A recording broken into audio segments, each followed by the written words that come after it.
नमस्कार, अभिवादन। मैं दुर्गेंद्र चौहान। देश और दुनिया में फैले हुए तमाम भारतवंशियों को के न्यूज़ की तरफ से मेरी तरफ से नव वर्ष की ढेर सारी शुभकामनाएं और बहुत बहुत बधाई। साल 2024 जा चुका है और आज हम साल 2025 में आकर खड़े हो गए हैं। 13 जनवरी से उत्तर प्रदेश के तीर्थराज प्रयाग में दुनिया के सबसे बड़े सांस्कृतिक और आध्यात्मिक आयोजन महाकुंभ 2025 का आगाज होने जा रहा है। यूपी के चीफ मिनिस्टर योगी आदित्यनाथ खुद संत, महंत और पीठाधीश्वर हैं, इसलिए ये महाकुंभ और भी महत्वपूर्ण हो जाता है। योगी जी ने ही 2019 के कुंभ में बेहतरीन व्यवस्थाएं करके एक रिकॉर्ड स्थापित किया था और इसकी चर्चा तमाम रिकॉर्ड बुक्स में की जा चुकी है और जनमानस ने भी कुंभ के आयोजन पर वाह वाह की थी। कुंभ में इस वक्त तमाम अखाड़े पहुंच रहे हैं, डेरे जम रहे हैं, छटा निराली है, किंतु अखाड़ा परिषद ने ये कहकर मुश्किल खड़ी कर दी है कि महाकुंभ में मुसलमानों को कोई स्टाल ना दिया जाए, जबकि साल के अंत में जो 24 का साल बीता है उसके अंत में प्रधानमंत्री अपने जो मन की बात के कार्यक्रम, वो इस साल पिछले साल की जो अंतिम मन की बात थी उसमें प्रधानमंत्री नरेंद्र मोदी ने कुंभ को न केवल आकार के हिसाब से विशाल बताया बल्कि इसकी विविधता और भेदभाव न किए जाने की विशिष्टता को भी एक बृहद रूप में दर्शाया है। अब दोनों बातें एक साथ कैसे हो सकती हैं, सवाल है ये, लेकिन आज हम मंथन में बात करेंगे महाकुंभ महामेला। खड़े होकर भक्तगण पूजा पाठ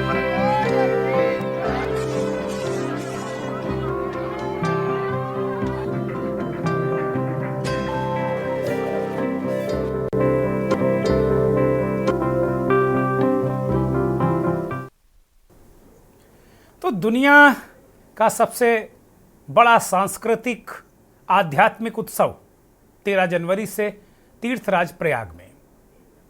कुंभ क्यों होता है, कहाँ कहाँ होता है, इसकी कहानी हम आपको बताएंगे, लेकिन एक रूपरेखा भी आपको दिखाएंगे।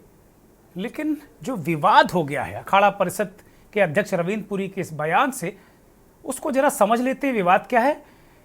कुंभ 2025 को लेकर अखाड़ा परिषद के अध्यक्ष महंत रविंद्र पुरी का ये बयान आया है, जिसमें उन्होंने कहा है कि महाकुंभ में गैर हिंदुओं को दुकानें लगाने की इजाज़त नहीं दी जानी चाहिए। उनके अनुसार चाय, जूस आदि के जो स्टॉल हैं और फूल की दुकानें जो हैं वो गैर हिंदुओं को देने से धार्मिक पवित्रता खतरे में पड़ेगी और सुरक्षा भी खतरे में पड़ेगी। महंत पुरी ने समाचार एजेंसियों से कहा है कि हमने कहा था कि इन दुकानों को उन्हें नहीं दिया जाना चाहिए। अगर ये दुकानें उन्हें यानी कि मुसलमानों को दी जाती हैं तो वो थूकेंगे और पेशाब करेंगे और हमारे नागा साधुओं को कार्रवाई के लिए मजबूर होना पड़ेगा। उन्होंने यह भी कहा कि अगर ऐसी कोई घटना घटती है, किसी को चोट पहुंचती है, तो इससे दुनिया भर में एक गलत संदेश भारत को लेकर जाएगा। अब एक तरफ महंत रविंद्र पुरी का यह बयान है, जिससे कम से कम साधु संतों का समर्थन भी मिल रहा है और प्रशासन के माथे पर बल है, शासन चिंतित है। तो दूसरी तरफ प्रधानमंत्री का जो संदेश है उसको भी जरा समझ लेते हैं, उसका मर्म क्या है। प्रधानमंत्री नरेंद्र मोदी एकता और भाईचारे का पैगाम दे रहे हैं। महंत रविंद्र पुरी के इस बयान से कुछ दिन पहले ही प्रधानमंत्री नरेंद्र मोदी ने साल के आखिरी मन की बात जो पिछले रविवार को हुई है उसमें उन्होंने एकता और भाईचारे की अपील की। प्रधानमंत्री ने लोगों से कहा कि समाज में विभाजन और घृणा की भावना को खत्म करने के लिए हम सबको एक साथ प्रयास करना चाहिए। महाकुंभ मेला को विविधता में एकता का अद्वितीय दृश्य प्रधानमंत्री ने बताया और कहा कि महाकुंभ की विशेषता केवल इसके आकार में नहीं है, महाकुंभ की विशेषता उसकी विविधता में भी है। करोड़ों लोग इस कार्यक्रम में शामिल होते हैं, लाखों संत, हजारों परंपराएं, सैकड़ों संप्रदाय, अनेक अखाड़े सभी इस कार्यक्रम का हिस्सा बनते हैं। यहाँ कोई भेदभाव नहीं होता है, कोई बड़ा नहीं, कोई छोटा नहीं। यह एकता और विविधता का अद्भुत संगम है जो विश्व में कहीं भी नहीं होता। प्रधानमंत्री ने ये बात कही। अब इस पूरे घटनाक्रम के साथ में ऑल इंडिया मुस्लिम जमात का विरोध इससे पहले आया। ऑल इंडिया मुस्लिम जमात ने अखिल भारतीय अखाड़ा परिषद के उस प्रस्ताव का विरोध किया था जिसमें महाकुंभ के दौरान गैर हिंदुओं को मेला क्षेत्र में खाद्य दुकानें लगाने से रोकने का सुझाव दिया गया था या चेतावनी दी गई थी। मुस्लिम जमात का कहना है कि इस कदम से समाज में विघटन और विभाजन पैदा होगा। महाकुंभ की तैयारियां और प्रयागराज का विकास भी हो रहा है। 13 जनवरी से जो कार्यक्रम शुरू होगा उसको लेकर तमाम तरीके की तैयारियां हो रही हैं। प्रधानमंत्री पहले जा चुके हैं और मुख्यमंत्री योगी आदित्यनाथ कल ही गए थे। वो लगातार दौरे कर रहे हैं, गंगा पूजन कर रहे हैं, एक एक चीज़ को कहाँ क्या होगा खुद मॉनिटर कर रहे हैं, क्योंकि वो भी एक महंत हैं, वो भी एक संत हैं, वो भी एक साधु हैं। वो जानते हैं इस धार्मिक आयोजन का मर्म, इसकी पवित्रता, इसकी जो तमाम जो पहलू हैं वो दूसरों से ज़्यादा समझते हैं। एक रिपोर्ट देखिए।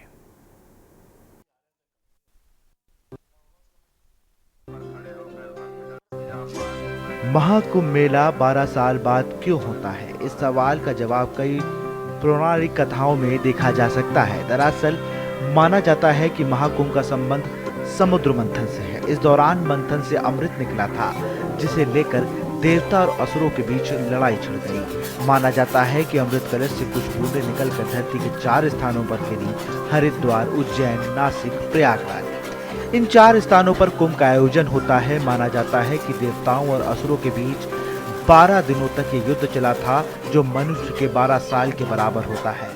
यही वजह है कि 12 साल बाद महाकुंभ का आयोजन किया जाता है। जानकारी के अनुसार अर्ध कुंभ मेला हर 6 साल में केवल प्रयागराज और हरिद्वार में आयोजित होता है, वहीं पूर्ण कुंभ हर 12 साल में केवल प्रयागराज में ही होता है।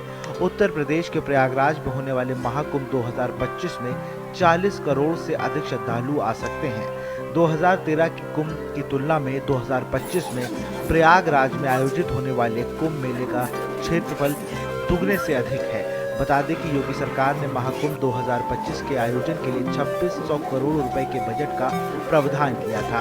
महाकुंभ समय से बेहतर प्रशासन के लिए यूपी सरकार ने महाकुंभ क्षेत्र को नया जिला घोषित किया है।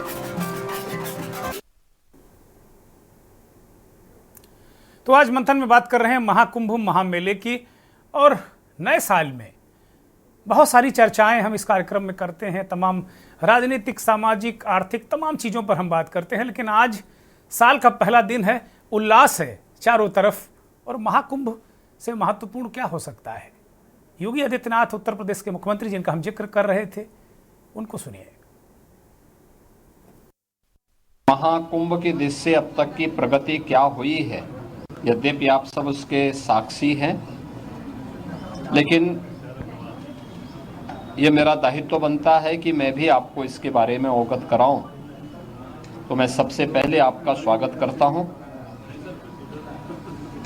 प्रयागराज मेले की दृष्टि से आपने देखा होगा, प्रयागराज सिटी की कायाकल्प करने का जो कार्य अब तक हुआ है, ये लगभग पूरा हो चुका है। 200 से अधिक सड़कें, सिंगल से डबल लेन, डबल से 4 लेन, 4 लेन से 6 लेन आदि बनाने की कार्रवाई ये पूरी हो चुकी है। 14 फ्लाईओवर या रोड ओवर ब्रिजेज, जिनमें 13 कंप्लीट हो गए, एक फाइनल स्टेज की तरफ आगे बढ़ रहा है। ये तो सिटी के अंदर अन्य सुंदरीकरण के तमाम कार्य किए गए हैं, और सिटी के अंदर यह भी व्यवस्था की गई है कि रेलवे स्टेशनों पर होल्डिंग एरिया भी हो, उसके बाहर व्यवस्था की गई है।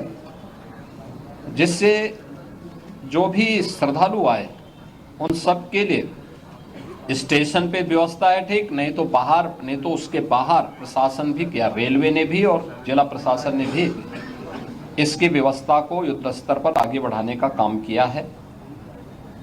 मेला प्राधिकरण ने यहां पर लगभग 5000 एकड़ क्षेत्रफल में प्रयागराज को जोड़ने वाले मार्गों पर संगम से 2 से 5 किलोमीटर की दूरी पर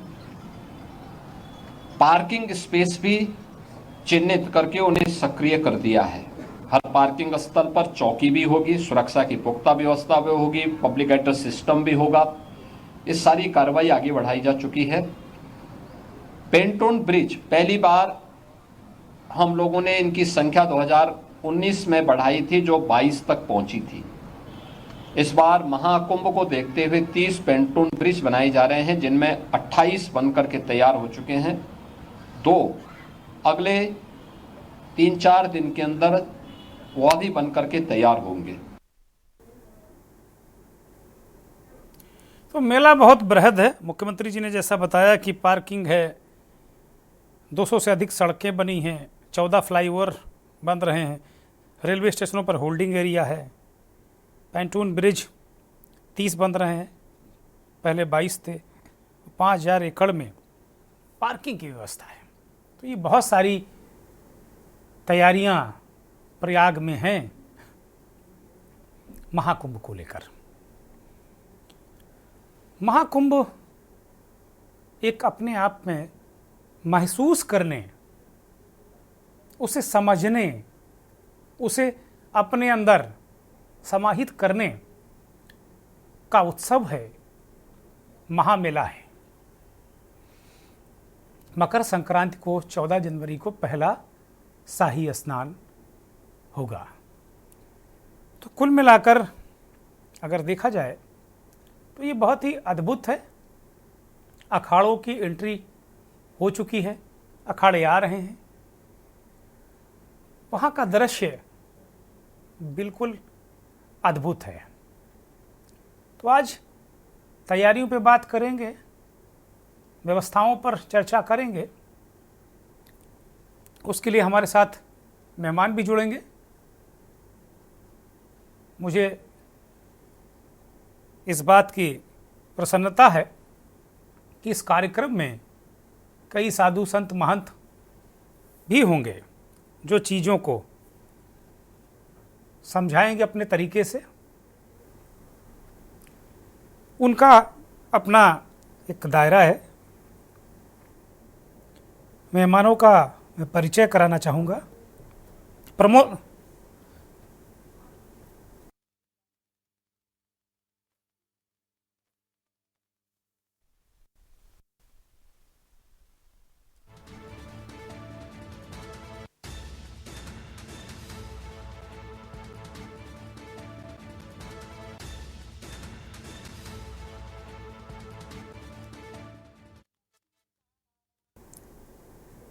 महामेला महाकुंभ, प्रमोद गोस्वामी उत्तर प्रदेश के बहुत ही वरिष्ठ पत्रकार, विश्लेषक।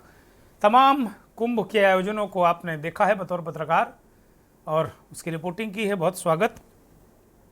महेंद्र सिंह दिल्ली से वरिष्ठ पत्रकार हमारे साथ जुड़े हैं, आपका भी बहुत स्वागत है, बहुत धन्यवाद है, आभार है। प्रयाग से कुंदन श्रीवास्तव जी वरिष्ठ पत्रकार हैं, हमारे साथ जुड़े हैं। कुंदन जी, आपका भी बहुत स्वागत है। ब्रह्मांड गुरु हनुमानगढ़ी अयोध्या से हमारे साथ जुड़े हैं, आपका भी बहुत स्वागत है, महंत हैं, बहुत धन्यवाद। थोड़ी देर में बलराम दास जी भी आएंगे हमारे इस कार्यक्रम में। और शुभम गिरी जी महाराज महंत हरिद्वार इस वक्त प्रयाग में हैं। महाराज जी बहुत बहुत धन्यवाद। सभी मेहमानों को नववर्ष की बहुत ढेर सारी शुभकामनाएं, बहुत बहुत बधाई। और चूंकि आज नववर्ष का पहला दिन है, इसलिए आज हमने कोई राजनीतिक कार्यक्रम ना करके आज मुझे लगा कि एक ऐसा ऊर्जित करने वाला कार्यक्रम महाकुंभ को लेकर हम लोग चर्चा करें, तो ये सौभाग्य प्राप्त हुआ है।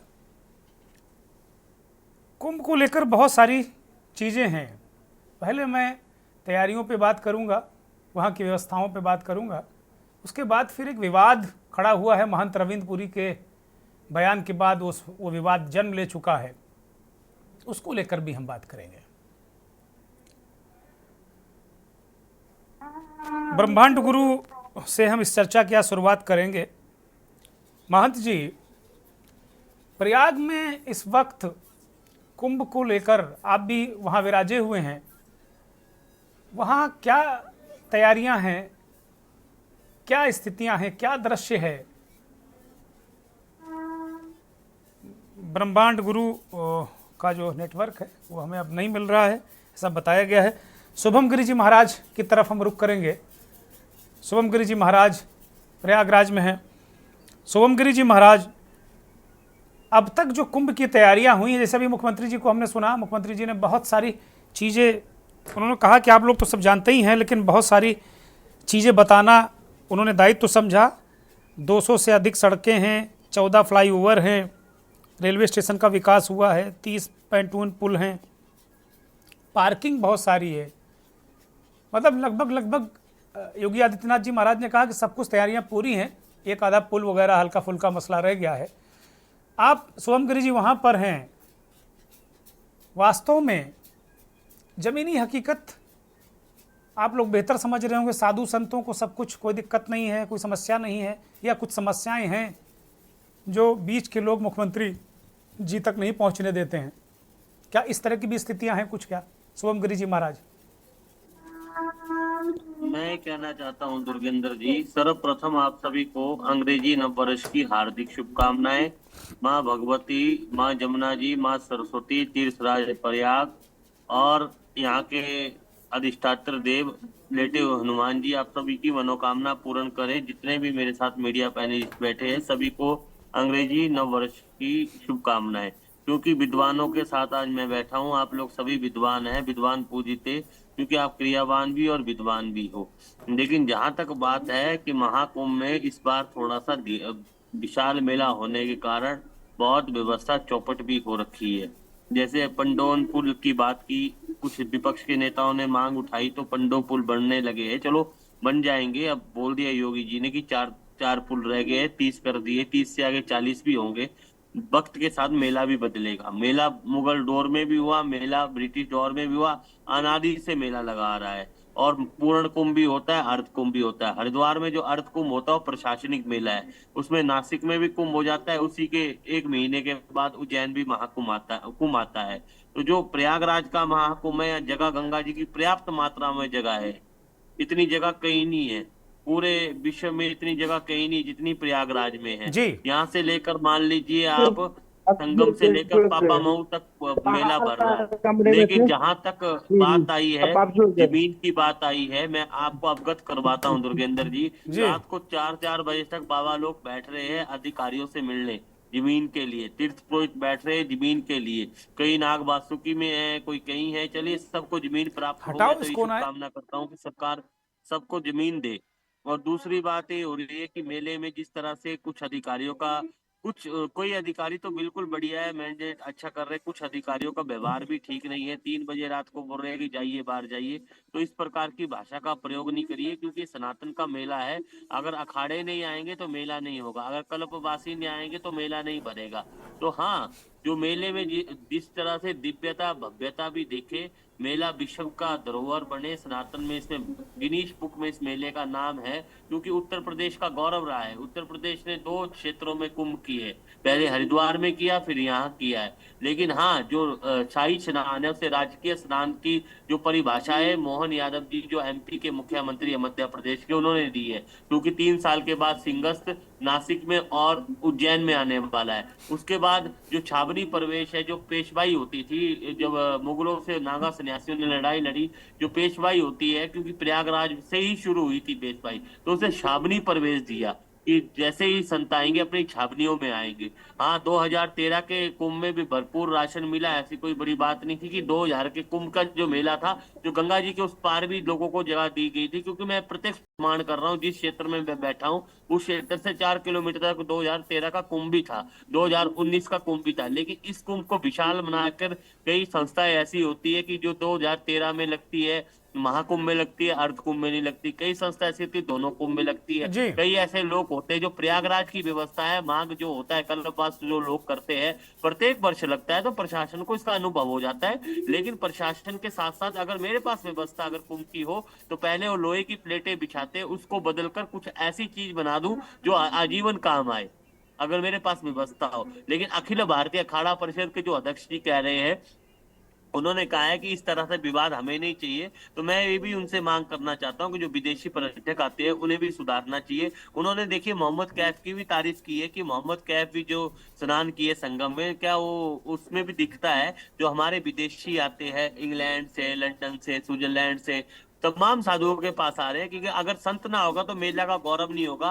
तो उसी विदेशियों के लिए भी अच्छी व्यवस्था हो। अब ड्रोन सिटी भी वहां बन गई है, वक्त समय के साथ वक्त बदलेगा। आगे कोई सरकारें आएगी तो अर्ध कुंभ को भी भव्य कर देगी, उसके आगे कोई सरकार आएगी तो महाकुंभ को भव्य करेगी। तो वक्त बदलता है। 2000 से पहले पहले वही शास्त्री पुल से थोड़ा आगे आया, 2000 से धीरे धीरे गांगुली शिवालय से आगे बढ़ा दिया मेला, गांगुली शिवालय से आगे बढ़ाया, 2007 से और बढ़ा दिया, 2013 में उससे आगे ले गए, भद्रा गांव से आगे ले गए, अब पापा महू तक मेला है। तो इसी तरह से मेलाओं में तैयारी है। सिटी में विकास है, लेकिन मेला का विकास थोड़ा धीमा है। लगभग 62% अभी कार्य हुआ है। मैं इसमें कोई दो राय नहीं है। महाराज जी भी बैठे हैं, अगर महाराज जी भी मेरी बात से सहमत है तो मान सकते हैं। ठीक बात है, ठीक बात है। मैं शुभम गिरी जी महाराज ने बहुत ज़मीनी हकीकत भी बताई है, और वो कह रहे हैं कि भाई मुख्यमंत्री जी लगातार चीज़ों को कर रहे हैं, चीज़ें बढ़ रही, सरकारें आ रही, मेला बढ़ रहा है। कुंदन श्रीवास्तव प्रयाग के पत्रकार हैं, वर्षों से वहाँ तमाम मीडिया संस्थानों में और पत्रकारिता करते रहे। कुंदन जी, आप लोगों ने तो बहुत सारे कुंभ देखे, ऐसी धार्मिक नगरी में आप रहते हैं कि वहाँ रहने मात्र से वहाँ का ऑरा ही मतलब अद्भुत है, और आप लोग तो वर्षों से उसको ग्रहण कर रहे हैं, समझ रहे हैं चीज़ों को। बहुत सारी चीज़ें हैं ग्राउंड लेवल पर, जैसे महंत शुभम गिरी जी महाराज ने कहा कि भाई अभी कुछ दिक्कतें हैं, एडमिनिस्ट्रेशन को लेकर उनकी चिंता है कि भाई वो संतों महंतों इनसे अच्छा व्यवहार नहीं कर रहे हैं, और जब संत नहीं महंत नहीं अखाड़े नहीं तो मेला किस चीज़ का।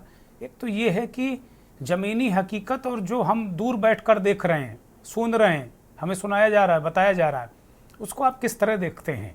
और दूसरा, महंत रविंद्रपुरी ने थोड़ा सा हिंदू मुस्लिम का टोन दिया है इस मेले को कि भाई मुसलमानों को दुकानें नहीं, तो ये भी बताइए कि क्या मुसलमानों की दुकानें नहीं लगती रही हैं, लगती रही हैं क्या? पहले भी कभी विवाद हुए इस तरीके के? कुंदन जी। दुर्गेन जी, सबसे पहले बात यह है कि आदरणीय मुख्यमंत्री जी ने आज से 1 साल पहले जब माघ मेले की तैयारी का समीक्षा करने आए थे, तभी उन्होंने कह दिया था कि ये माघ मेला 2025 महाकुंभ का अंडर ट्रायल है। तो अधिकारियों को समझ में आ गया था जी। जहां तक ये कि प्रयास अधिकारियों का भी रहा, और माननीय मुख्यमंत्री जी ने तो बराबर ही अभी दिसंबर महीने में लगभग मेरे हिसाब से 5 दौरे हो चुके हैं। हाँ, वो लगातार आ रहे हैं, लगातार आ रहे हैं, लगातार आ रहे हैं, और लगातार कहीं ना कहीं कमियां निकली, उसको सुधार भी हो रहा है, ऐसा नहीं है। और अधिकारी भी, ऐसी बात नहीं है कि अधिकारी भी 1-2 हो सकते हैं ऐसे अफसर जो रूखे शब्दों का प्रयोग करते हो, लेकिन काफी अधिकारियों को भी निर्देश है कि माननीय अखाड़ों से, माननीय महंत जी लोग से या अन्य लोगों से भी शिष्टाचार शब्दों का प्रयोग करें, सम्मानजनक शब्दों का प्रयोग करें। हो सकता है कुछ 1-2 लोग ऐसे हों। हाँ, ये जरूर है कि महंत जी की एक बात से मैं सहमत हूँ कि जिस तरीके तैयारी पूरी हो जानी चाहिए थी, लेकिन ऐसा थोड़ी सी कहीं कमी दिख रही है, वो है कि मेला अधिकारी को और मेला प्रशासन को कम से कम चकट प्लेट की बिछाने की व्यवस्था पर ध्यान केंद्रित करना चाहिए। जो बालू पे चकट प्लेट बिछाई जाती है, जी जी जी, सब जानते हैं लोग, वो एकदम समतल नहीं है। अच्छा। वो कहीं ऐसे उठा हुआ है, कहीं कुछ तिरछा है, तो इस पे इनको ध्यान केंद्रित करना पड़ेगा। हाँ, ये तो बड़ा बड़ा अहम बिंदु है कुंदन जी, क्योंकि इतनी भीड़ आएगी, लोग चलेंगे, गिरेंगे, क्या होगा, तो बड़ी समस्या होगी फिर ना। ये बिंदु है और इन अफसरों को इस पे ध्यान देना पड़ेगा। अभी समय बहुत है, ऐसी कोई बात नहीं है, सब सही हो सकता, होगा भी और हो भी रहा। प्रशासन में जिस तरह मुख्यमंत्री जी का आना जाना और मुख्यमंत्री जी की सक्रियता है, वो बेहतर तो कर ही देगा, इससे दो राय नहीं है। अब रही कि बाहर से आने वाले यात्रियों की, जी इसमें देखिए इस बार जो है हमें एक अलग चीज दिखा। अलग वो देखा जी कि पहले होता क्या था कि मेले में जो लोग आए, जैसे मौनी अमावस्या, जैसे पिक होता है, सबसे बड़ा त्योहार होता है, मकर संक्रांति आए, जी तो अब वहां जो यात्री आया और जो स्टेशन आया, जो मेले में नहाने के वो भी आया, जो मेले में आ रहा वो भी आया, भीड़ हो जाती थी। यात्रियों को यह नहीं समझ में आता कि उसके स्टेशन की टिकट कहाँ मिलेगा जी या कहाँ मुझे बैठना है। नतीजा होता कि भीड़, क्राउड कंट्रोल नहीं हो पाती थी रेलवे से। लेकिन इस बार रेलवे ने जो है सबसे बेहतर व्यवस्था की है, वो है कलर कोडिंग। अच्छा, हाँ, ये कलर कोडिंग हम आपको थोड़ी विस्तृत जानकारी देना चाह रहे हैं, क्योंकि इस कलर कोडिंग की जानकारी से और भी आने वाले हमारे श्रद्धालुओं को बेहतर सुविधा मिलेगी। बताइए बताइए। जैसे लाल रंग का इन्होंने एक बनाया कलर दिया है, लाल रंग की टिकट भी रहेगी, लाल रंग के विश्रामल भी रहेगी, जहां पे यात्री बैठेंगे ट्रेन के इंतजार में जी, वो लखनऊ वाराणसी के लिए रहेगा जी। दूसरा नीले रंग का, वो पंडित दीनदयाल उपाध्याय वगैरह की तरफ जाने वाली रहेगी। हाँ, पीले कलर का मानिकपुर, सतना, झांसी की तरफ जाने वाला रहेगा, और हरा कानपुर की दिल्ली की तरफ जाने वाला रहेगा। अच्छा, इस कलर कोडिंग से क्या होगा कि क्राउड मैनेजिंग बहुत अच्छी होगी। अब ये जिस कलर में है, जैसे कोई किसी को कानपुर की तरफ जाना है, तो वो कानपुर वाले जो है, जो स्थली बना हुआ वहां बैठेगा, जब ट्रेन आएगी तो कानपुर वाले उसी गेट से घुसेंगे, उसी कलर के गेट से। अच्छा, हाँ, उसी कलर के गेट से घुसेंगे, वो दूसरे कलर के गेट से नहीं जा पाएंगे। हाँ, ये तो बहुत बहुत अच्छी व्यवस्था है। इसके लिए कलर प्रशंसा की जानी चाहिए सरकार की और रेलवे की। सबसे बेहतर लगी और बेहतर काम करेगा। और बाकी तो जो है, जहां तक कुंभ की व्यवस्था है, शहर की बात है, तो शहर में तो काफी सुधार हुआ है, निसंदेह, इसमें दो राय नहीं है कि माननीय मुख्यमंत्री जी के देख रेख में और महाकुंभ के अवसर पर प्रयागराज का जो स्थिति पूरी तरीके से बदल चुका है। अच्छा, इसमें दो राय नहीं है। अब जैसे हम लोग ही थे, हम लोग अपने को लेते हैं, जब गाड़ी से निकले तो ट्रैफिक जाम का झंझट होता था, घंटों हम लोग फंसे रहते थे। आज कम से कम हम लोग अपने आवाज से निकलते, कहीं ट्रैफिक जाम की प्रॉब्लम नहीं दिखती। वाह, क्या बात है। निसंदेह प्रयागराज का विकास हुआ है महाकुंभ के अवसर पे, और काम भी अच्छे हुए हैं, सड़कें चौड़ी हुई है, साथ में लाइटिंग की व्यवस्था बेहतर है, और जिस तरीके से प्रशासन की अपनी व्यवस्था है, हम लोग नहीं समझते किसी को परेशानी होगा। हाँ, मेले में कहीं थोड़ी बहुत कमियां हैं, मुझे उम्मीद है कि मेला प्रशासन मेले के पूर्व ही सारी उन कमियों को दूर कर लेगा। बहुत बढ़िया, बहुत बढ़िया। कुंदन जी ने बहुत महत्वपूर्ण जानकारियां दी हैं। महाकुंभ महामेले के संदर्भ में रेलवे की बड़ी अच्छी व्यवस्था है। कुंदन जी से हम अनुरोध करेंगे कि वो हमारे सहयोगी को वो कलर कोडिंग वाला स्कीम दें। हम अपने चैनल पर उसको लगातार प्रसारित अभी से करेंगे, जिससे कि जो यात्री हैं वो अभी से मेंटली तैयार हो जाएं कि भाई हमको किधर से जाना है, कौन सा कलर स्कीम है। एक बार दिमाग में बैठ जाएगी तो बहुत सहूलियत उन यात्रियों को भी होगी और प्रशासन को भी होगी। एक ब्रेक ले रहा हूँ, ब्रेक के बाद महाकुंभ महामेला ये कार्यक्रम जारी रहेगा।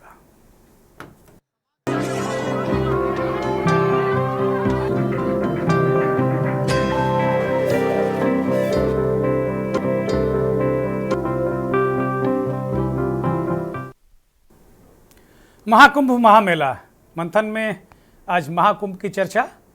13 जनवरी से महाकुंभ उत्तर प्रदेश के तीर्थराज प्रयाग में शुरू होगा और पहला शाही स्नान जो होगा वो मकर संक्रांति को 14 जनवरी को होगा।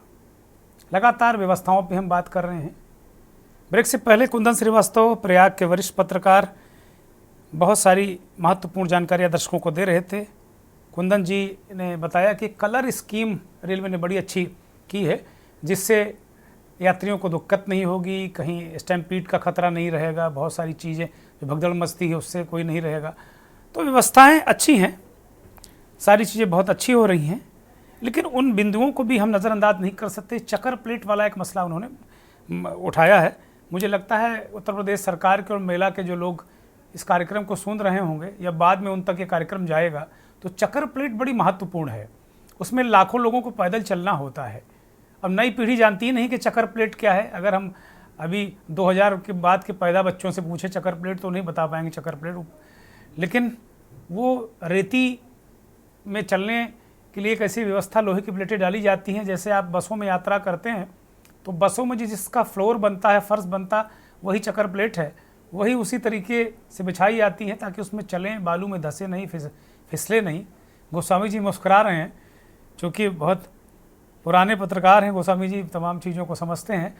महंत हनुमानगढ़ी ब्रह्मांड गुरु जी महाराज हमारे साथ पुनः जुड़ गए हैं। बहुत स्वागत महाराज जी आपका। कुंभ को लेकर आप वहाँ पर हैं, क्या तैयारियाँ हैं, क्या दिक्कतें हैं, या सब कुछ बहुत अच्छा हो गया है या कोई और चीज़ चाहिए? महंत जी अनम्यूट करिए, हम आपको सुन नहीं पा रहे हैं, अनम्यूट करिए महंत जी। हाँ जी, सबको जय सिया राम। जय जय सिया राम। जय सिया राम जी जी।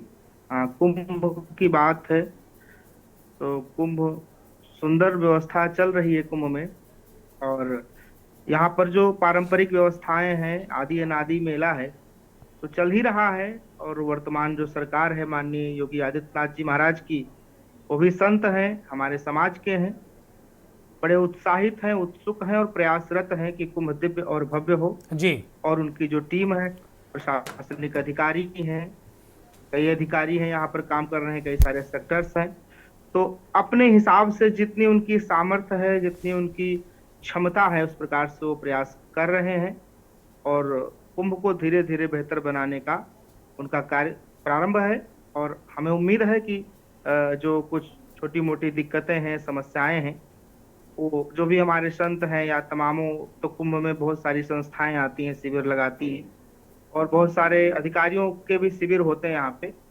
तो उसको सुधारें, अच्छा रहेगा। और हम लोग तो श्रद्धा से आते हैं, कोई इच्छा लेके नहीं आते हैं जी, हमारी परंपरा है, तो हमारा किसी से न कोई शिकवा है न कोई गिला है।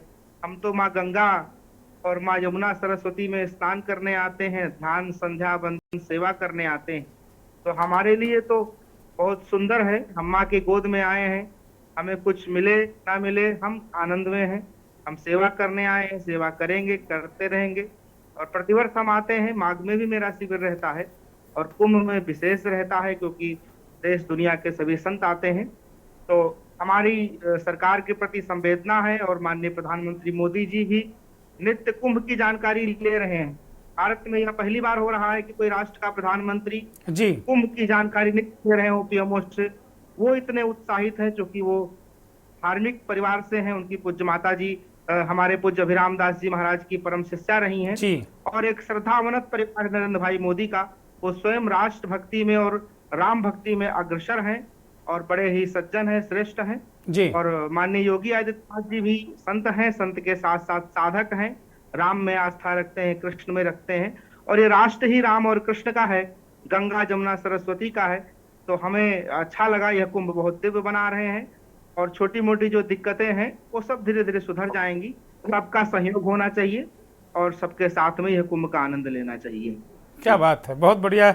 ब्रह्मांड गुरु जी महाराज ने बहुत अच्छी बात कही। संत हृदय इतना ही विशाल और विराट होता है कि बहुत सारी चीज़ें, बहुत सारी गलतियाँ, बहुत सारी कमियाँ विराट हृदय में सब समा जाती हैं।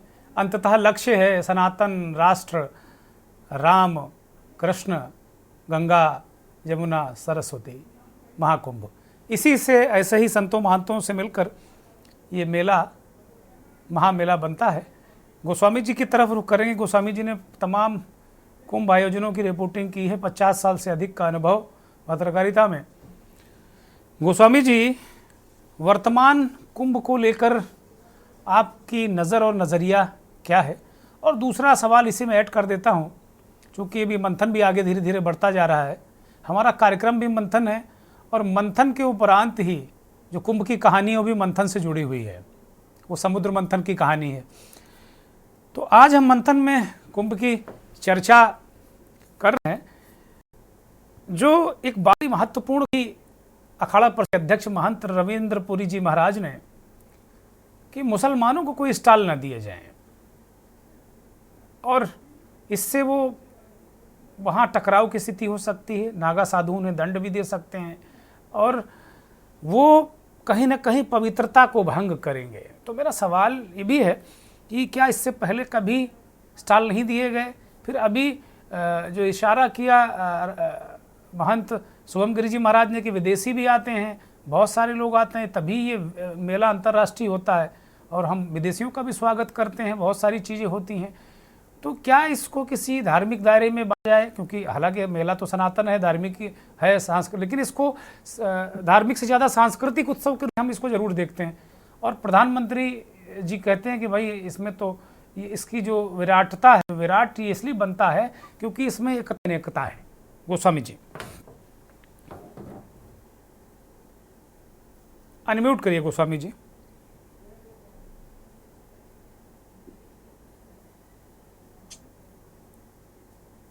दुर्गेन जी, आवाज आ रही है? हाँ बोलिए बोलिए कृपया। दुर्गेन जी, जो प्रधानमंत्री जी ने कहा वो अपनी जगह सही है कि ये हमारे जितने भी या सनातन धर्म भी जो है वो कहीं ना कहीं एकता में अनेकता पर विश्वास रखती है और बात सही है। देखिए, एक चीज ये है कि अगर आप देखें तो 1565 में अकबर भी वहां आया था जी, इस कुंभ में जी, और उसने भी वहां नागा साधुओं के बारे में जानकारी करने के लिए उसे बड़ी जिज्ञासा थी, तो वो वहां गया था जी। दूसरी बात, इससे पहले मैं 3 कुंभ को तो मैं खुद कवर भी कर चुका हूं और स्नान भी किए जी, वहां की सब व्यवस्थाओं को भी देखा है जी।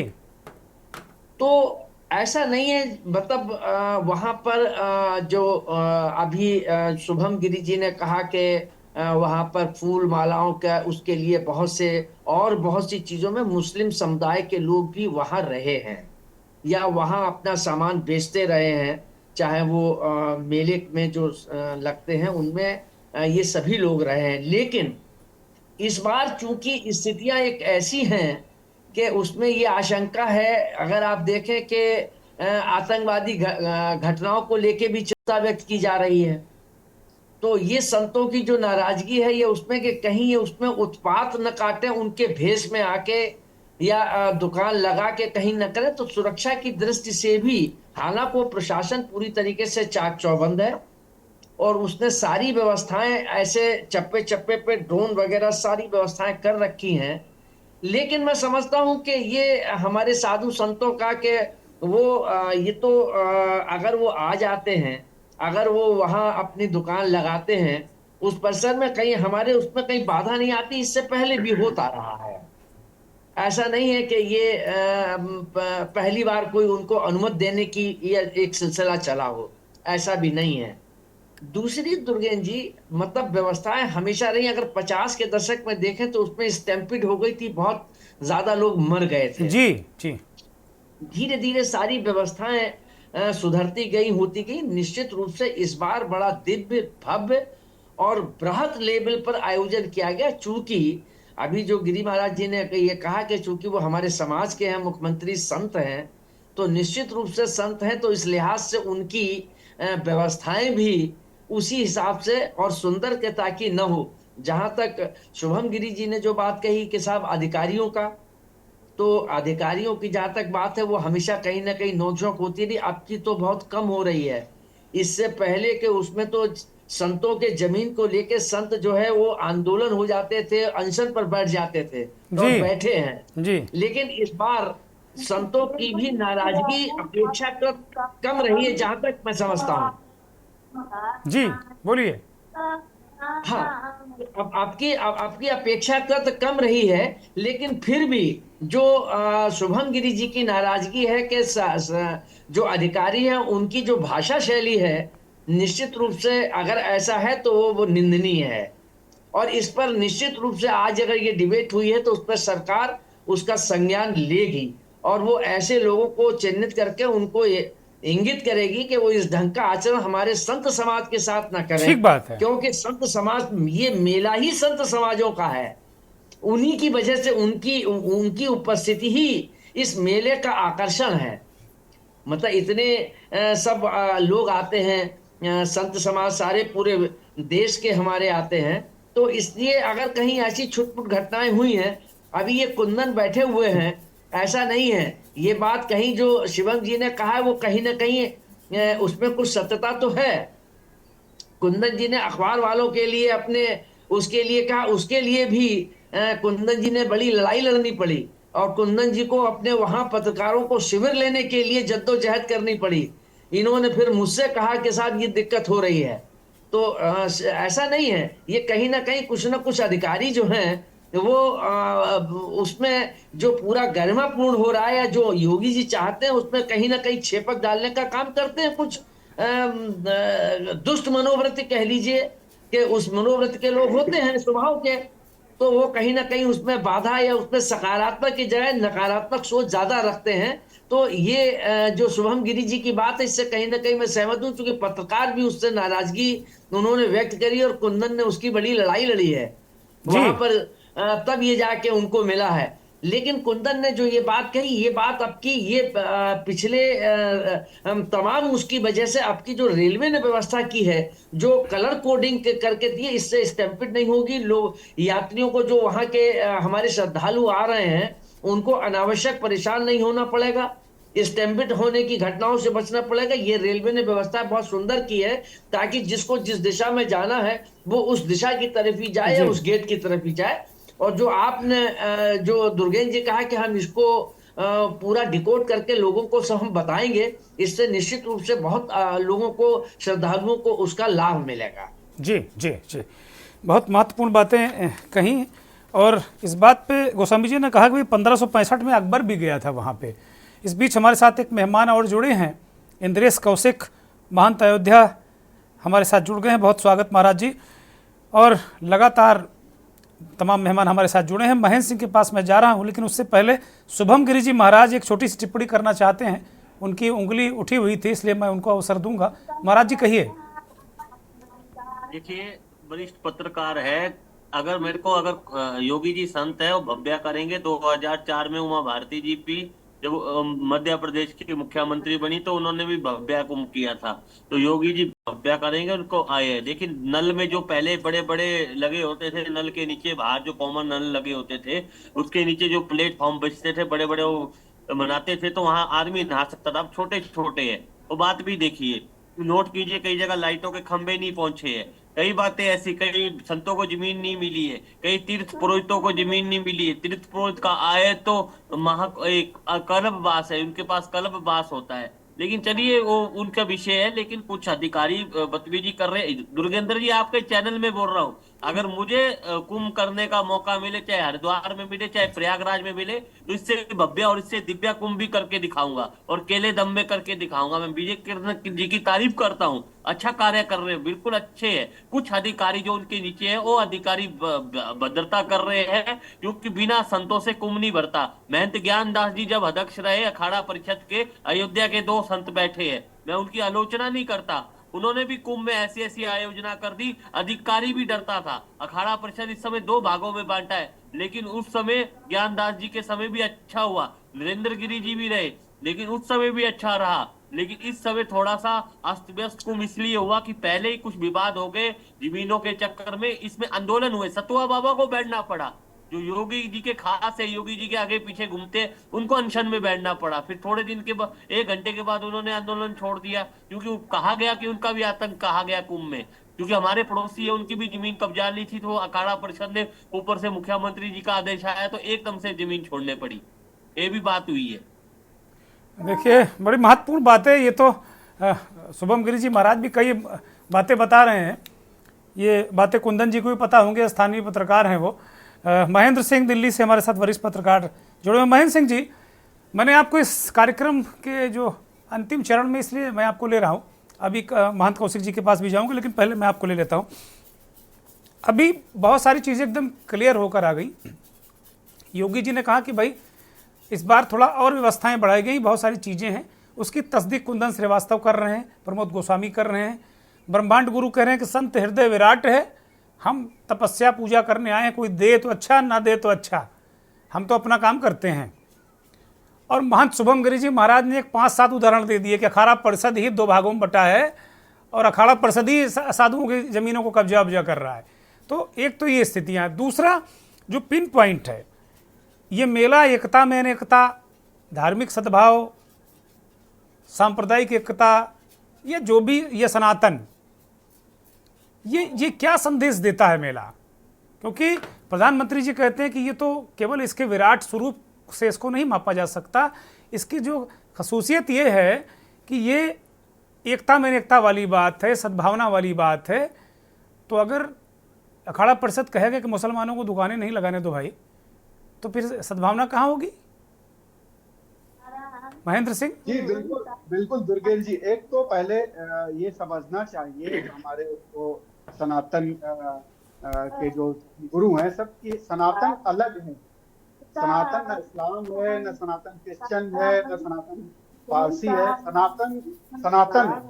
और सनातन में जैसे संगम में सब कुछ आ जाता है, गंगा सबको लेके चलती है, वैसे सनातन है जी। अगर आप किसी को कॉपी करेंगे कि इस्लाम में ये होता है इसलिए हम सनातन में ये करेंगे, तो फिर आप सनातन नहीं रह गए, फिर आप उनकी कॉपी कर रहे हैं। तो आप विश्व गुरु होने का फिर क्यों आप कहते हैं विश्व गुरु हैं? क्या आप इस तरीके से विश्व गुरु होंगे कि आप इस्लाम ऐसा कर रहा है इसलिए हम ऐसा करेंगे, वो मक्का में नहीं जाने देते इसलिए हम ऐसा करेंगे? आप फिर सनातन कहाँ रहे? आप सनातन है तो सनातन की तरीके से गरिमापूर्ण व्यवहार करने की जरूरत है। आप देखिए ये देश है, देश में हर धार्मिक आस्था वाले लोग हैं। आप अमरनाथ जी की यात्रा पर जाते हैं, वहां कौन करता है, वहां कौन कैंप लगाता है? क्या ये लोग अमरनाथ जी की यात्रा पर नहीं जाते हैं क्या? वहां मुस्लिम भाई टेंट लगाते हैं, मुस्लिम भाई अपने घोड़ों पर ले जाते हैं, खच्चर पर ले जाते हैं, अपने कंधों पर ले जाते हैं। तो क्या वो पवित्र यात्रा नहीं होती है क्या? यात्रा की पवित्रता का किसी धर्म किसी जाति से क्या लेना देना? क्या ये छुआछूत का मामला है? रही बात अगर लॉ एंड ऑर्डर की है तो लॉ एंड ऑर्डर के लिए सक्षम एजेंसियां हैं इस देश में। नहीं महेंद्र जी गोस्वामी जी ने एक सवाल उठाया, कहीं ना कहीं संतों महंतों की आशंका है कि भाई वो कहीं मुस्लिम दुकानदारों के विष में कहीं आतंकवादी ना आ जाए, तो उसकी क्या गारंटी कि आतंकवादी मुसलमान ही होता है? कोई भी हो सकता है आतंकवादी। तो एक तो क्रिमिनल आतंकवादी कोई भी हो सकता है, दूसरी बात अमरनाथ जी की यात्रा से भी क्या खतरा ज्यादा है क्या? यहाँ पर अमरनाथ जी की यात्रा बंदूकों के साये में होती है, वहां मुस्लिम भाई मदद करते हैं, तो क्या वहां से ज्यादा खतरा है क्या प्रयागराज में? मतलब सोचना चाहिए थोड़ा सा बोलने से पहले कि हम बोल क्या रहे हैं। हम इतने पवित्र महाकुंभ की बात, 144 साल बाद ये महाकुंभ आया है, और उस महाकुंभ में हम ये कह रहे हैं कि एक समुदाय विशेष को हम नहीं आने देंगे क्योंकि हमें आतंकवाद का खतरा है। तो आपको अपनी सक्षम एजेंसियों पर भरोसा नहीं है क्या? नहीं महंत जी ये नहीं कह रहे हैं, महंत जी आतंकवाद का नाम नहीं ले रहे, तो हम लोग उसको आशंका बता रहे हैं। महंत जी कह रहे हैं कि वो थूकेंगे और पेशाब करेंगे, इससे पवित्रता भंग होगी। तो उसके निपटने के लिए बहुत सारी चीजें हैं, वो की जा सकती है। भाई दुनिया भर से लोग यहाँ पर आते हैं, पवित्रता भंग करने के लिए बहुत सारी चीजें हैं जो कर सकता है कोई। केवल कोई इस्लाम को मानने वाला थोड़ी है, वो ईसाई भी कर सकता है अगर पवित्रता भंग करना होगा। ईसाइयों, क्या भारत में ईसाई नहीं है क्या? भारत में ईसाई प्रचार प्रसार नहीं हो रहा क्या? हम एक धर्म के बारे में ऐसी बात क्यों कहते हैं? कुछ चुनिंदा लोग हो सकते हैं वो क्रिमिनल माइंड के हैं, उनको आइडेंटिफाई करना चाहिए। सीसीटीवी में पूरा कैंपस है, पूरे डिजिटल कैंपस है पूरा महाकुंभ। इतने सारी व्यवस्थाओं के बाद अगर कोई इस तरीके की घटना हो जाती है तो हमारी एजेंसियां हैं वो सब कुछ करने के लिए। और रही बात हमारे जो धर्म गुरु हैं, उनके तो अपने खुद के जो उनके अपने पंडाल होते हैं, अपनी सारी चीजें, वहां तो कोई जा ही नहीं सकता दूसरा आदमी। वहां तो उनके शिष्य होते हैं, वहां तो उनके सारे लोग तो वहां तो अपवित्रता का कोई सवाल ही नहीं। रही बात जो श्रद्धालु आते हैं, वो श्रद्धालु क्या कहीं सब्जी नहीं लेते, क्या कहीं फल नहीं लेते, क्या कहीं कुछ नहीं लेते हैं? क्या वो कहाँ तक आप रोकेंगे? क्या रेलवे में जो वेंडर्स हैं वो मुसलमान नहीं है? क्या वहां समोसे नहीं खाएंगे वो? क्या वहां पर सब्जी पानी कुछ नहीं लेंगे? मतलब आप, मुझे ये समझ तक नहीं आ रहा आप क्या क्या रोकेंगे? क्या गंगा में इलाहाबाद से पहले गंगा में कोई मुसलमान डुबकी नहीं लगाता है?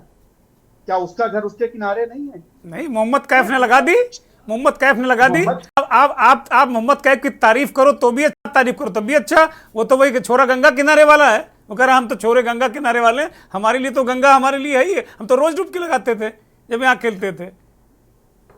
और ये गंगा यमुना के बीच में कितने मुस्लिम हैं, कितना आबादी है, सारे धर्म के लोग बसते हैं उसी नीचे, उसी से पानी लेते हैं, सब कुछ होता है। इसीलिए ये कहा जाता है ये पवित्र जल है, ये सबको जो इसमें डुबकी लगाता है वो पवित्र हो जाता है। और हम बात कर रहे हैं बहुत ही संकोची बात कर रहे हैं। जी हमें पूरा अगर हम मानते हैं कि सबको भगवान ने बनाया है, सारे भगवान के हैं, सनातन है, तो सब हमारे हैं, फिर इस तरीके की बात करनी चाहिए, सबको बुलाना चाहिए। बल्कि आप बाकी सब लोगों को बुलाइए, इस्लाम के जो और तमाम लोग हैं, धर्मगुरु हैं, उन सबको भी बुलाइए कि आइए हमारे यहाँ समागम कीजिए, संगम में स्नान कीजिए। हाँ, ये तो बड़ी अद्भुत अद्भुत दृश्य होगा, अद्भुत दृश्य होगा ये तभी ये वैश्विक आयोजन तभी होगा। यही सनातन, और ये होना चाहिए। और इन सब धर्मगुरुओं को अपना मतलब कद बड़ा दिखाना चाहिए, दिल बड़ा दिखाना चाहिए। जैसे ब्रह्मांड गुरु भी कह रहे थे, देखिए हम तो कुछ मिले या ना मिले, हम तो अपने भक्ति के लिए आए। बहुत सुंदर बात है, मतलब इस तरीके से आप दिल बड़ा कीजिए। तो वो दिख नहीं रहा। मतलब कुछ लोग, सबकी बात नहीं कर रहा हूँ, कुछ लोग ऐसा कोशिश कर रहे हैं इसको खराब करने की, जबकि सरकार की तरफ से ऐसी कोई बात नहीं। प्रधानमंत्री जी बार बार अपील कर रहे हैं कि इसमें विविधता, अनेकता, एकता, ये सारी चीजें हैं। मुख्यमंत्री जी बड़े प्रयास कर रहे हैं। लेकिन कुछ लोग अगर इसको खराब करना चाह रहे हैं तो उनसे बात की जानी चाहिए कि देखिए ऐसा नहीं होता है। हमारे यहाँ हर कोने में, आप आसाम में जाएंगे, आप लद्दाख में जाएंगे, वहां बुद्धिस्ट रहते हैं। लद्दाख में हिंदू आपको ढूंढे नहीं मिलेगा वहां पर। तो आप क्या मतलब वहां नहीं जाएंगे? आप सब सारी चीजें, आप हिंदू से सब्जी लेंगे, हिंदू से पानी लेंगे, हिंदू से दूध लेंगे, हिंदू से फल लेंगे, और क्या क्या लेंगे। ये कोई मतलब नहीं है। लॉ एंड ऑर्डर का मतलब नहीं है ये। उनके कहने का आशय लॉ एंड ऑर्डर से नहीं। लॉ एंड ऑर्डर इतनी सक्षम एजेंसियां हैं, फिर हम डाउट कर रहे हैं। ठीक है, मैं बता रहा हूं, तो ये नहीं होना चाहिए मेरे ख्याल से। ठीक है, मतलब कुल मिलाकर महेंद्र सिंह ये कहना चाहते हैं आप कि ये जो आयोजन है, इसकी भव्यता, इसकी दिव्यता, इसका जो वैश्विक स्वरूप है, इस तरह की बातें इसको छोटा करती हैं। आपके जो सार तत्व ही हैं, आपके जो आपने बोला है। बिल्कुल ठीक है।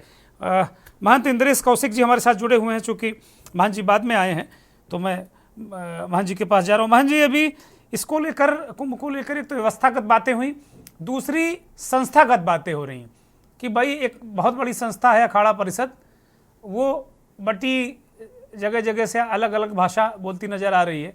अभी सतुआ बाबा का अनशन उन्होंने बताया, सोमगिरी जी महाराज ने, ज़मीनों पर कब्जे की बात आई कि भाई वो एक संत का वो हो गया। चलो खैर, ये तो चलता रहता होगा, हमें नहीं पता कि क्या परंपरा है, क्या व्यवस्था है।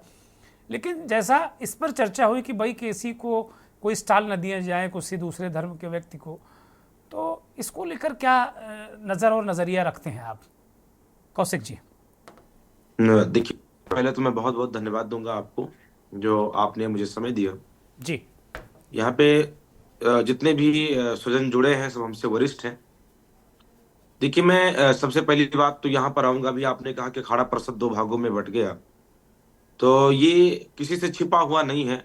इतिहास इस बात की गवाही देता है, इस बात को साक्षी करता है कि जितनी बार हम बटे हैं उतनी बार हम कटे हैं। रामचरितमानस में आप जाइए, रावण और विभीषण को देखिए। श्रीमद् भागवत महापुराण में आप जाइए, धृतराष्ट्र के पुत्रों को आप देखिए। हम बटेंगे तो हम कटेंगे। ये बातों को मैं विराम करता हूँ। बड़े लोग हैं, उनकी मति क्या है, उनकी गति क्या है, उनकी सोच क्या है, क्योंकि मैं अखाड़ा परिषद से बिलोंग भी नहीं कर रहा हूँ। अखाड़ा परिषद का अपने क्या नियम है, अखाड़ा परिषद किस प्रकार से अपने कामों को करता है, ये स्वयं जाने। हाँ, जब उस पर कभी डिबेट होगा, कभी विच्छेद होगा, तो उस पर चर्चा करने का जब ललक जगेगी तो उसके विषय में जानकारी करने का प्रयास करूंगा। दूसरी बात, अभी आपने कहा कि दूसरे धर्म के लोगों को जगह न दिया जाए, ऐसा अखाड़ा परिषद कह रहा है, ऐसे हमारे सनातनी कह रहे हैं, ऐसे हमारे हिंदू स्वजन कह रहे हैं। अभी हमारे साथ में हमारे वरिष्ठ पत्रकार जी जो कि दिल्ली से जुड़े हुए हैं, इसके पहले बोल रहे थे। बड़ी सुंदर बात आपने कहा है कि हमारे संत समाज को हृदय बड़ा करना चाहिए, बड़ा करके जो अन्य समुदाय के लोग हैं, जो मुस्लिम समुदाय के लोग हैं, उनको भी आमंत्रित करना चाहिए। शायद कि हमें लगता है कि जानकारी प्रत्येक व्यक्ति को होना चाहिए। हिंदू समाज का हृदय कितना बड़ा है ना, हमारे सनातनियों का हृदय इतना बड़ा है ना कि हम जब उनको प्रेम करते हैं तो अब्दुल रहीम खान खाना के दोहे को गुनगुनाते हैं। हम ये कहते हैं, रहीमन धागा प्रेम का मत तोड़ो चटकाए, टूटे से फिर ना जुड़े जुड़े गांठ पर जाए। हम जब उनको प्रेम करते हैं ना तो हम चांद बीबी के नजारे को पढ़ते हैं। हम ये कहते हैं, सुनो दिल जानी मेरे दिल की कहानी, तेरे दस्ते ही बिकानी बदनामी भी सहूंगी मैं, तज कलमा कुरान साई गुनन कहूंगी मैं, वाह। आओ तो मुसलमानी लेकिन हिंदवानी हुए रहूंगी मैं। क्या बात, हम क्या जब उनको बात। प्रेम करते हैं ना, हम उनको प्रेम करते हैं तो एपीजे अब्दुल कलाम को सलाम करते हैं और उनको प्रणाम करते हैं। हम जब उनको प्रेम करते हैं तो अब्दुल हमीद को प्रणाम करते हैं, उनको सलाम करते हैं। लेकिन दूसरी बात, प्रेम कहां तक किया जाए? प्रेम की भी अपनी एक मर्यादा है, प्रेम की भी अपनी एक सीमा है।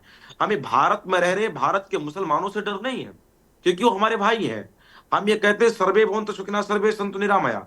हमें भारत के मुसलमानों से डर नहीं है। मुझे वो दिन याद है, हमारे बुजुर्गों को वो दिन याद है जब हिंदू मुसलमान सिख ईसाई सब एक साथ एक कुएं के चौबारे पर बैठ करके चर्चा करते थे।